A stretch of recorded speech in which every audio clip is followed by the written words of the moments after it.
அனைவருக்கும் வணக்கம். ஈழத்தமிழர் மகளிர் சிறுவர் உரிமைகள் பாதுகாப்பு மேம்பாட்டிற்கான அமைப்பின் பணிப்பாளராக திருமதி வாசுகி சுதாகரன் ஆகிய நான் இன்று ஊடக செய்தி வழங்க உள்ளேன். கடந்த சில வாரங்களாக மிக மோசமான பெண்களுக்கும் சிறுவர்களுக்கும் எதிரான வன்முறைகள் தொடர்ச்சியாக நடைபெற்று வருகிறது.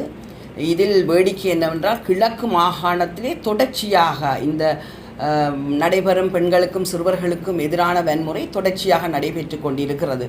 கடந்த வாரம் ஒரு பெண் வன்முறை செய்யப்பட்டு அவருடைய குழந்தை வயல்வெளியிலே வீசப்பட்டு கிணற்றுக்குள் போடப்பட்டிருக்கிறார். அதே இடத்தில் முன்னமே இறந்த உடலத்தோடு ஒரு பெண் இருந்திருக்கிறார். அவருடைய கழுத்து வெட்டி இருப்பதாக கூட கூறியிருக்கிறார்கள். மிக மோசமான நிலையிலே அந்த வன்முறை, பெண்களுக்கு எதிரான சிறுவர்களுக்கு எதிரான வன்முறை நடைபெற்றிருக்கிறது. இதன் வழக்குகள் சாட்சியங்கள் தொடர்ச்சியாக போய்கொண்டிருக்கிறது. இந்த சம்பவம் நடந்து கொண்டிருக்கும் அதே வேளையை யாழ்ப்பாணத்திலே ஒரு விரிவுரையாளர் மிக மோசமான முறையிலே கொலை செய்யப்பட்டிருக்கிறார். இந்த கொலைக்கான ஆதாரங்கள் அல்ல கொலைக்கான சாட்சியங்கள் வெளிப்படுத்தப்படும் நிலை எமது வடகிழக்கு தேசமெங்குமே குவிக்கப்பட்டிருக்கிற திட்டமிடப்பட்ட ஒரு போதை என்ற நச்சு விஷத்தினால் இன்றைக்கு நாங்கள் எங்களோட தமிழர் தேசத்திலே மிக மோசமான பெண்களுக்கும் சிறுவர்களுக்கும் எதிரான வன்முறை தொடர்ச்சியாக நடைபெற்று கொண்டிருக்கிறது. எதை திட்டமிட்டு இந்த போதையை நமது சமூகத்திலே பரப்பினார்களோ அது மிக விரைவாக மிக இலகுவாக நடைபெற்று கொண்டிருக்கிறது. ஆனால் சமுதாயத்திலே நாங்கள் ஒவ்வொருவரும் எங்களுக்கு எதிரானது அல்லது எங்களுக்கு தெரியாமல் நடக்கிறது அல்லது எப்படி இதை சமாளிப்பது என்ற மிக ஒரு கேள்விக்குறியோடு வாழ்ந்து கொண்டிருக்கிறோம். இவை இப்படி சம்பவங்கள் நடந்து கொண்டிருக்கும் அதே இரவில் ஒரு பெண் ஒரு ஆணால் தீ மூட்டப்பட்டு எரிக்கப்பட்டிருக்கிறாள். இந்த கொடுமைகளை யோசிக்கும் போது நாங்கள் அடுத்த நொடி எப்படி வாழுவது என்ற ஒரு கேள்விக்குறியோடு தான் அனைத்து பெண்களும் மிக மனதளவிலே மிக மோசமாக பாதிக்கப்பட்டு வாழ்ந்து கொண்டிருக்கிறோம். இந்த வடகிழக்கு தேசத்திலே தமிழர் தேசத்திலே திட்டமிட்டு பெண்களுக்கும் சிறுவர்களுக்குமான வன்முறைகள் தொடர்ச்சியாக நடைபெற்று கொண்டிருக்கிறது. இங்கே கேள்வி என்னவென்றால், எங்களுக்கு அங்குலத்துக்கு அங்குலம் அல்லது பிரதேசத்துக்கு பிரதேசம், கிராமத்துக்கு கிராமம் போலீஸ் பாதுகாப்பும் இராணுவ பாதுகாப்பு அரண்களும் மிக மோசமாக குவிக்கப்பட்டிருக்கிறது. தமிழர் தேசத்திலே இவ்வகையான பாதுகாப்பு அச்சுறுத்தல்கள் எங்களுக்கு தொடர்ச்சியாக இருந்து கொண்டிருக்கிறது. ஆனால் தமிழ் தேசத்து பெண்களுக்கும் சிறுவர்களுக்குமான பாதுகாப்பு மட்டும் இற்றை வரை இல்லை என்பது ஒரு மிக மோசமான நிலையிலே நாங்கள் இருக்கிறோம் என்பதும், கிட்டத்தட்ட 74 வருடங்களுக்கு மேலாக பெண்களும் சிறுவர்களும் தமிழ் தேசத்திலே கட்டவிழ்த்து விடப்பட்ட இந்த இன அழிப்பிலே நாங்கள் தொடர்ச்சியாக பாதிக்கப்பட்டு கொண்டிருக்கிறோம். வடகிழக்கு தேசத்திலே தமிழர் தேசமான எங்கள தேசத்திலே இந்த பெண்களுக்கும் சிறுவர்களுக்குமான வன்முறைக்கு எதிரான ஒரு குரலை கொடுப்பதற்கான ஒரு அமைப்பு இவ்வளவு காலமும் இருக்கவில்லை என்றது இந்த பெண்களுக்கான ஒரு மிக மோசமான நிலைமையாகத்தான் நான் கருதுகிறேன். ஆனால் நாங்கள் தொடர்ச்சியாக பெண்களுக்கும் சிறுவர்களுக்குமான ஒரு அமைப்பாக உருவாக்கப்பட்டதன் பின்னராவது நாங்கள் இந்த பெண்களுக்கான ஒரு பாதுகாப்பை, அவர்களுக்கான உரிமை குரலை நாங்கள் கொடுக்க வேண்டும். அவர்களுக்கு எதிர்கால வாழ்க்கைக்கான ஒரு தொடர்ச்சியான ஒரு ஆதாரமாக நாங்கள் முன்னெடுப்புகளை தொடர்ச்சியாக செய்ய வேண்டும் என்ற ஒரு ஆதங்கத்திலே தான் நான் இந்த செய்தியை வழங்க வந்திருக்கிறேன். இந்த பெண்களுக்கு எதிரான வன்முறைகளுக்கு எதிரான மிக வன்மையான கண்டனத்தை நான் இந்த ஊடகத்தின் ஊடாக பதிவு செய்து கொள்வதோடு, தொடர்ச்சியாக எங்களுக்கு நடக்கும் வன்முறைகளை திட்டமிட்டு நடைபெறுகிறதா அல்லது அவர்கள் தூண்டப்பட்டு இதை செய்கிறார்களா என்ற கேள்வி அனைத்து தமிழர் தேசத்தில் உள்ள உள்ளங்களிலும் தோன்றியிருக்கிற மிக ஒரு பரிதாபமான நிலை என்று தான் சொல்ல வேண்டும். இது இப்படி இருக்கும் பொழுது உண்மையாக 2 பதிவுகளை நான் இங்கு கூற வேண்டியிருக்கிறது. பெண்களுக்கு எதிரான வன்முறை நாங்கள் பார்க்க போனால் 74ஆம் ஆண்டில் இருந்து நான் அறிய 74ஆம் ஆண்டு தமிழராட்சி மாநாட்டில் கொல்லப்பட்டது தொடக்கம் 83ஆம் ஆண்டு 83ஆம் ஆண்டு இனக்கலவரம், அதன் பின்னர் 2009ஆம் ஆண்டுக்கான முழுமையான முள்ளிவாய்க்கால் யுத்தத்திலே அனைத்து அந்த இடத்திலே இருந்த அனைத்து பெண்களுமே மிக மோசமாக பாதிக்கப்பட்டுத்தான் இன்றைக்கு உயிர் வாழ்பவர்கள் கூட தங்களுக்கு எதிர்கால வாழ்க்கையே இல்லாமல் நொந்து மிக மோசமாக வாழ்ந்து கொண்டிருக்கிறார்கள் என்பது எங்கட கண்ணோடு பார்க்கக்கூடியதாக இருக்கிறது. காணாமல் ஆக்கப்பட்டவர்களுக்கான நீதி இல்லாமல் அவர்கள் இன்றைக்கு வர தெருவிலே தான் இருக்கிறார்கள், வாழ்ந்து கொண்டிருக்கிறார்கள். எத்தனையோ பெண்கள் இறந்து போய்விட்டார்கள், தங்களோட பிள்ளைகளை பார்க்காமலே இறந்து போய்விட்டார்கள். கையிலே கொண்டு போய் கொடுத்து விட்ட அந்த தாயின் மனநிலை எப்படி வர்ணித்தால் கூட அந்த அந்த வேதனையை யாருக்கும் சொல்ல முடியாது. அப்படியான ஒரு நிலையிலே அரசியல் கைதிகளாக, அந்த கைதிகளாகவே செத்து போனவர்கள் தமிழர் மத்தியில் இருக்கிறார்கள். இவ்வளவு வேதனைகள் எங்களுக்கு தொடர்ச்சியாக நடந்து கொண்டிருக்கிறது. முள்ளிவாய்க்கால் யுத்தத்திலே, இன அழிப்பிலே பெண்கள் எத்தனை பேர் கற்பழிக்கப்பட்டு மிக மோசமாக சூறையாடப்பட்டிருக்கிறார்கள். இன்றும் காணாமலாக்கப்பட்டவர்களாக அவர்கள் என்ன கோலத்திலே வாழ்ந்து கொண்டு இருக்கிறார்கள் என்ற செய்திகளை கேட்கும் போது நெஞ்சு நடுங்குகிறது. இப்படியான சம்பவங்களுக்கு எதிராக ஒரு கண்டனத்தை தெரிவிப்பதற்கு, எதிராக போராட்டத்தை நடத்துவதற்கு எங்கள் சமூகத்திலே ஆட்கள் பற்றாக்குறையாக இருக்கிறது, அல்லது கொண்டு வந்து செய்வதற்கு ஒருவரும் முன்வரவில்லை என்ற நிலை இருக்கிறது. ஆனால் கடந்த 2 நாட்களுக்கு முன்னதாக நல்லூரடியிலும் மட்டக்கிளப்பிலும் தமிழ் தேசிய அரசியல்வாதிகளுக்கு எதிராக பல பெண்கள் ஒன்றிணைந்து இனவாதம் வேண்டாம், பிரதேசவாதம் வேண்டாம் என்ற கோரிக்கைகளோடு இந்த தமிழ் தேச அரசியல்வாதிகளை மிக மோசமாக ஒரு கொச்சைப்படுத்தும் நிலையிலே அவர்கள் கூறியிருந்தார்கள். இங்கு நாம் தமிழ் தேசியவாதிகளுக்காக யார் ஒருவர் இனவாதத்தை பேசியிருக்கிறார், யார் ஒருவர் பிரதேசவாதத்தை பேசியிருக்கிறார் என்று சொன்னால் அவருக்கு எதிராக அந்த போராட்டத்தை நிகழ்த்தி இருக்கலாம். அதுவும் பெண்கள் என்னும் போதுதான் எங்களோட மனம் மிக பாதிப்படைஞ்சிருக்கு. ஏனென்றால் பெண்கள் தான் தமிழர் தேசத்திலே மிக மோசமாக பாதிக்கப்பட்டு இன்றைக்கு வர வாழ வழி இல்லாமல் இருக்கிறோம். அந்த நிலையிலே இவ்வளவு பெண்கள் சேர்ந்து எங்களோட நல்லூர் அடியிலே இந்த தமிழ் தேசிய அரசியல்வாதிகளை இனவாதம் வேண்டாம் என்று கூக்குரல் போட்டு ஒரு போராட்டத்தை நிகழ்த்தி இருக்கிறார்கள் என்பது இந்த தமிழ் தேசிய அரசியல்வாதிகள் வேண்டாம் என்றால் எந்த தேசிய அரசியல்வாதிகளை கொண்டு வந்து இங்கே நிறுத்துவதற்காக இந்த போராட்டம் நடைபெறுகிறதோ என்ற ஒரு மிகப்பெரிய வினா, ஒரு ஐயம் எங்கள் பலர் ஏற்பட்டிருக்கிறது. இதை எப்படி இவர்கள் ஒன்றிணைந்தார்கள், யார் இவர்களை ஒன்றிணைத்தார்கள்? இன்றைக்கு இவ்வளவு அவலம் நடந்திருக்கு, குரல் கொடுக்க ஒரு பெண்கள் வரவில்லை. குறிப்பாக அன்று வந்திருந்த பெண்களை பார்க்கும்போது ஒரு காணாமல் ஆக்கப்பட்டதற்கான போராட்டம் நடைபெறும் போது நலிந்து நொந்து மிக மோசமான நிலையிலே வார பெண்கள் அதிகமாக இருப்பார்கள். இந்த இடத்திலே, இந்த போராட்டத்திலே அப்படியான பெண்கள் யாரையும், ஒரு சாதாரண நிலையிலே நல்ல வாழ்க்கை வாழ்ந்து கொண்டிருக்கிற நிலையிலே அந்த பெண்கள் காணப்பட்டார்கள். அவர்களின் முகம் அல்லது அவர்களுடைய நடவடிக்கைகள் தோன்றியிருக்கிறது. அதிலே உண்மையிலே மிகப்பெரிய ஐயம் தோன்றியிருக்கிறது. தமிழ் தேசிய அரசியலை நீக்கம் செய்வதற்காக இனவாதத்தை தூண்டாதே என்று போராடுகிறார்கள் என்றால் அவர்கள் யாரால் இங்கு கொண்டு வரப்பட்டிருக்கிறார்கள்?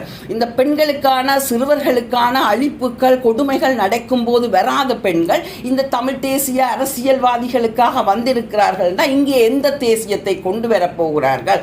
அல்லது யாரால் தூண்டப்பட்டு இங்கே விடப்பட்டிருக்கிறார்கள் என்ற மிகப்பெரிய ஒரு கேள்வி வந்திருக்கிறது.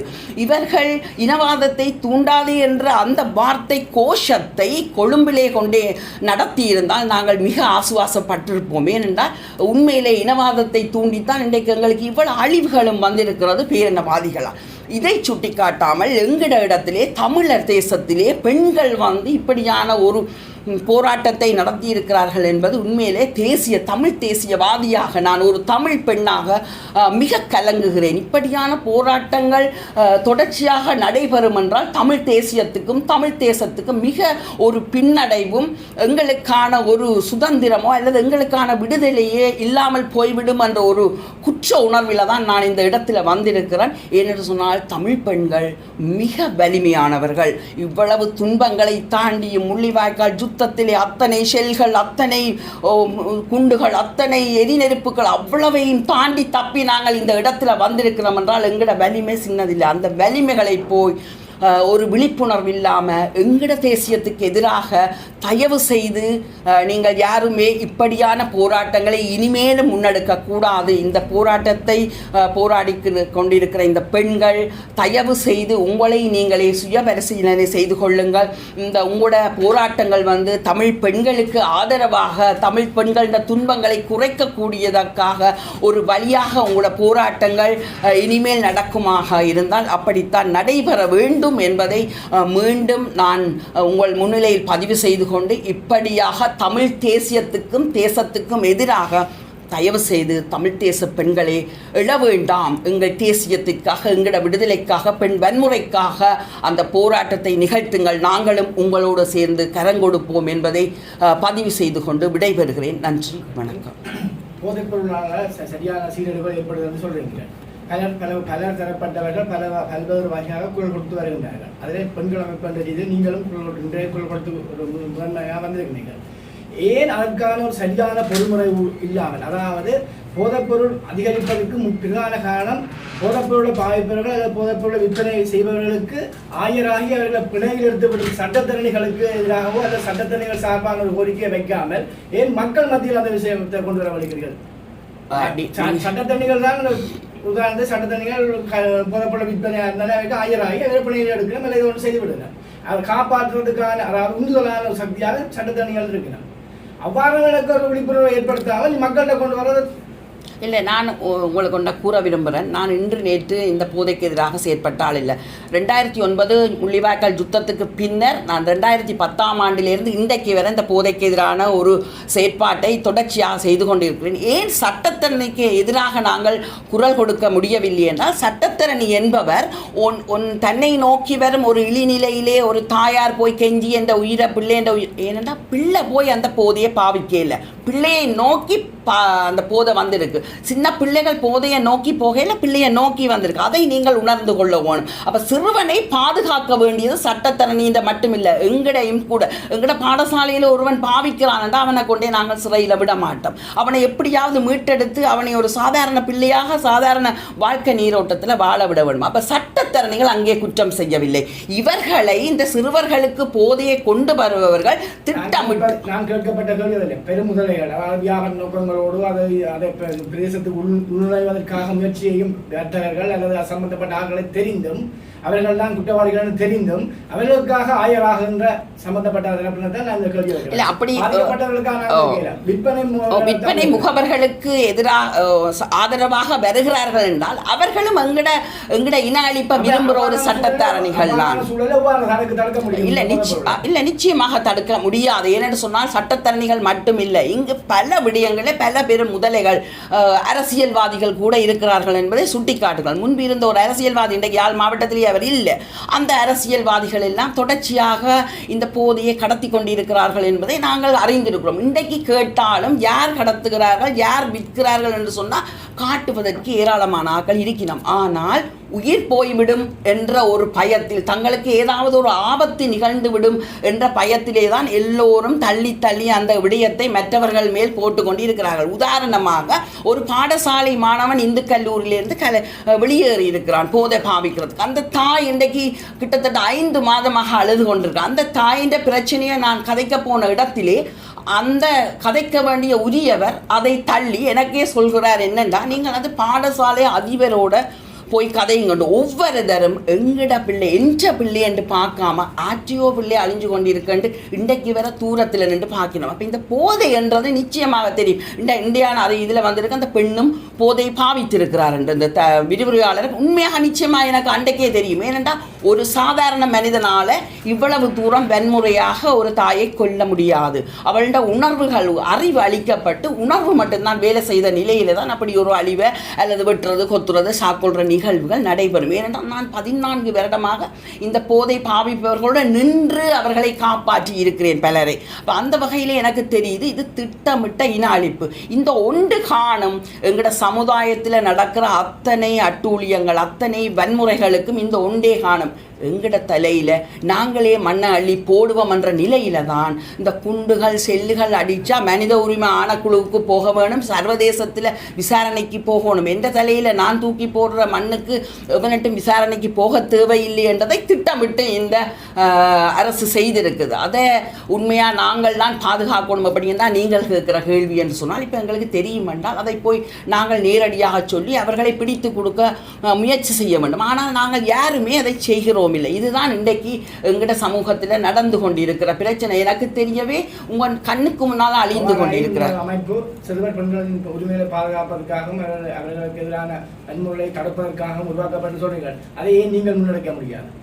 இல்லை, நான் தான் முன்னெடுத்திருக்கேன். இப்போ நாங்கள் இவ்வளவு காலமும் பெண் தலைமைத்துவ உதவி மையம் என்ற ஒரு அமையத்தினூடாக நான் தொடர்ச்சியாக போதை ஒழிப்பு 14 வருஷம் செய்திருக்கேன். சிறுவர்களுக்கான கல்விக்காக தொடர்ச்சியாக பின்னுக்கு நிற்கிற பிள்ளைகள், இடைநடுவில் போகிற பிள்ளைகளை எல்லாம் நாங்கள் காப்பாற்றி பாடசாலையோடு சேர்த்திருக்கிறோம். இன்றைக்கு நாங்கள் இந்த அமைப்பினூடாக நான் அன்று இந்த இடத்துக்கு வர முடியாதால் நான் நேரடியாக எந்த முகநூலூடாக இந்த இதுக்கு எதிரான அறிக்கையை உடனடியாக விட்டேன். போராட்டத்துக்கு வாண்டேக்கு அதான் எனக்கு இன்றைக்கு நான் பதிவுக்கு வந்ததன் காரணம். போராட்டத்துக்கு வாங்குவோ அல்லது எதிர்ப்பு தெரிவிப்போம் வாங்குவோண்டா எங்கட சமுதாயத்தில் முன்வர மாட்டோம். ஆனால் அன்றைக்கு தமிழ் தேசிய அரசியல்வாதிக்கு எதிராக போராடுவதற்காக முல்லைத்தீவில் இருந்து கூட வந்திருந்தார்கள். இதுதான் மிகப்பெரிய வினாவாக இருக்கிறது. இந்த ஐய வினாவிற்காகத்தான் நான் இந்த பதிவு செய்து கொள்வதற்காக இந்த இடத்திலே வந்திருக்கிறேன். அதை நான் கூறிக்கொள்ள மீண்டும் விரும்புகிறேன்.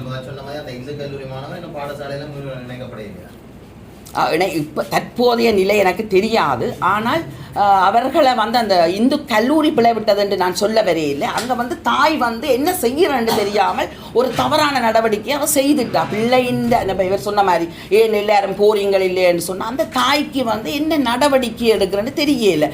உண்மையில் உங்களுக்கு எல்லாருக்கும் தெரியணும், இலங்கையின் 5 மாவட்டங்களில் போதைக்கு எதிரான பாதுகாப்புக்கான காப்பகங்கள் இருக்குது. ஆனால் வடகிழக்கு தேசத்தில் அது இல்லை. அப்போ அந்த தாய் என்ன செய்வார்? ஒன்றுமே செய்ய பல தாய்மார் இன்றைக்கும் கண்ணீரோடு எங்கள்கிட்ட கதைச்சிட்டு போயினோம். இதை நாங்கள் கதையூடாகத்தான் சொல்லி கொண்டிருக்கிறோம். இதுக்கான சரியான தீர்வு இன்றைக்கு வரை எங்கட சமுதாயத்தில் இந்த பெண் ஆளுமைகளை வளர்க்கிறோம் அல்லது பெண்களுக்கான சிறுவர்களுக்கான கருத்தரங்கள் தொடர்ச்சியாக நடைபெற்று கொண்டிருக்கிறது. ஆனால் போதை ஒழிப்பை நடாத்தி அவர்களை காப்பாற்றுவோம் என்று எங்கேயாவது நீங்கள் குரல் கொடுத்ததை கண்டு செமினார்கள் வைப்பின பள்ளிக்கூடங்களில் ஆனால் அந்த பிள்ளையை கொண்டு போய் காப்பாற்றுறதுக்கு யாராவது துணிகிறார்களா என்றால் இல்லை. ஒரு ஃபாதர் நம்பிக்கை இல்லம் ஒன்றை நடத்தி கொண்டிருந்தவர். அவரோடு சேர்ந்து தான் நான் கிட்டத்தட்ட 14 வருடங்களாக இந்த முயற்சியில் ஈடுபட்டிருந்தேன். இன்றைக்கு அவருக்கு இயலாது, அவர் அதை விட்டுட்டு போட்டார். இன்றைக்கு பிள்ளைகள் எல்லாம் ஒரு பரிதாபமான நிலையில் தங்களோட வாழ்க்கையை வாழ முடியாமல் கெஞ்சி கொண்டிருக்கிறோம். இன்றைக்கு அதுதான் எங்களோட சமுதாயத்தில் உள்ள பரிதாபமான நிலை. இதை ஒழிப்பதற்கு குறைந்தபட்சம் இந்த ஊடகவியலாளர்கள் என்றாலும் ஒன்று சேர்ந்து இந்த சமூகத்தில் ஒரு காப்பகத்தை உருவாக்கி அந்த காப்பகத்தினூடாக பயிற்சிகளை வழங்கி அவர்களுக்கான கவுன்சிலிங்கை கொடுத்து எல்லாத்தையும் செய்கிறதுக்கான ஆட்கள் இருக்கிறோம். அதை நெறிப்படுத்தி கொண்டு போகிறதுக்கான கைதான் இங்கே இல்லை. தலைமைத்துவம் தான் இல்லை. அந்த தலைமைத்துவத்தை யாராவது பொறுப்பெடுப்பார்கள்னா அவர்களோடு இணைந்து வேலை செய்ய நாங்களும் தயாராக இருக்கிறோம். நீங்கள் ஒரு குற்றச்சாட்டு சொல்லியிருந்தீங்க, தமிழ் தேசிய அரசியல்வாதிகளுக்கு தான் நல்ல போராட்டம் சொல்லி. ஆனால் உண்மையில் அந்த போராட்டம் நாங்கள் அறிஞ்ச வரைக்கும் அது பிரதேசவாதம் கதைக்கிறது மற்ற இந்த இன விரிவுபடுத்தலை மேற்கொள்ள அரசியல்வாதிகள் அந்த போராட்டம் நடந்து இல்லை. இதில் நான் உண்மையாக கதைக்க வந்தது இனவாதம் வேண்டாம் என்ற கோஷம் கேட்டேனா. இனவாதம் வேண்டாம், தமிழ் தேசியவாதிகளை இனவாதம் வேண்டாம், இனவாதத்தை நிறுத்து என்று சொல்லி அந்த பெண்கள் கத்தினம். நான் வேணுமெண்டா உங்களுக்கு அந்த வயசை போட்டு விடுறேன். பிரதேசவாதம் வேண்டாம் என்று சொன்னால் யாரோ ஒருவர் தானே எல்லா அரசியல்வாதிகளும் பிரதேசவாதத்தை கதைக்கணுமா? இல்லையே. யாரோ ஒருவர்ண்டா ஒருவருக்காண்டி போராடத்தை இவ்வளவு கொடுமை நடக்குது பெண்களுக்கு எதிரான இவ்வளவு கொடுமைக்கு எதிராக போராட ஒரு பெண் வரை இல்லை. ஆனால் யாரோ ஒரு அரசியல்வாதி பேசிட்டாருன்னா குறித்து அந்த அரசியல்வாதிக்கு எதிராக போராடி இருக்கலாம். ஆனால் அந்த அரசியல்வாதி இந்த பேரை சொல்லவோ இல்லை அவர் தரப்போற இனிமேல் வார தலையிடியை தாங்க முடியாமலோ பொதுவாக அரசியல்வாதி தமிழ் தேசிய அரசியல்வாதிகள் இனவாதம் வேண்டாம், பிரதேசவாதம் வேண்டாம் என்று சொல்றது ஒரு பொருத்தமற்ற விடயமாகத்தான் தெரியுது. ஏன்னா எல்லா அரசியல்வாதிகளும் இனவாத பிரதேசவாதத்தை பேசிக்கொண்டிருக்கல. இனவாதம் என்றது தமிழர்களுக்கு எதிராகத்தான் தூண்டப்பட்டு கொண்டிருக்கிறது என்பதை கூட அந்த பெண்கள் விளங்கவில்லையா என்றதான் என்ற கேள்வியாக இருந்தது. நன்றி.